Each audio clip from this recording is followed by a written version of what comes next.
mga kahagdim, nililipat ko sa mga malaking container ng basil kasi matatangkad na, no? Yan. Tapos nilalagyan ko ng stick na ganito para tumatag. Yan, may stick, yan. Yan pa,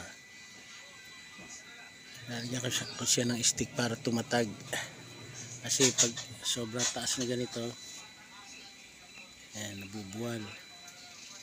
Yan, dadalhin ko siya sa palengke ng ganyan para matatag, hindi nabubuwal. Yan. Mula rin sa plastic na container, inilipat ko rito sa mas malalaki.